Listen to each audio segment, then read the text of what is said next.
ECW, like when it became on my radar, was because I was working in Japan a lot, and for whatever reason, the Japanese loved ECW. Like it was in all the magazines, and it was the place to be. So some of my friends were working there.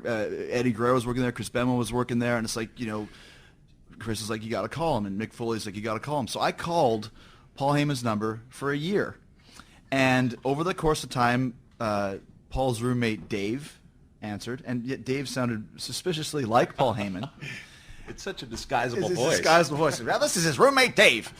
And so then I'll get Paul to call you back. That doesn't sound anything like you, but in my mind it does. And then another time when I actually did get through, you said, Chris Jericho, I've been waiting to talk to you. I got Jimmy Snuka on the other line. I'll call you right back. Didn't get a call back, and I spoke to someone else. I said, yeah, I'm trying to get a hold of Paul Heyman and blah, blah. And I said, yeah. The one time I got through, he said he had, guy cut me off, Jimmy Snuka on the other line, right? I'm like, yes. How do you know? He must talk to Snuka a lot. Finally get through. Probably, brother. I finally get through, and this is the best. I'll never forget this. Chris Jericho, Paul Heyman, call me back. I rarely sleep. I've been waiting to talk to you for a year. And that was it.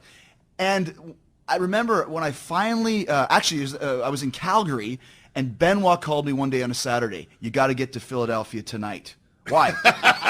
Well, that's an easy one. Paul wants to use you, and I tried so hard, and it's like the earliest we can get you in there is 9:30 and 10 o'clock. And There's no directs, Calgary. not Calgary to Philly, and I thought that's it. My chance is lost. I'll never get to work here again. And then Paul calls me, and then I go to ECW, and it was just.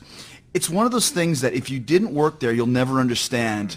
People talk about it, and they used to make fun of it sometimes, drinking the Kool-Aid. Talking about the revolution, it really was that. I mean, it felt like you were a part of something, and something big, even though it wasn't that big. But it was growing, and it was a cause. It was the cool place and a cause, exactly. It was a cause. You know,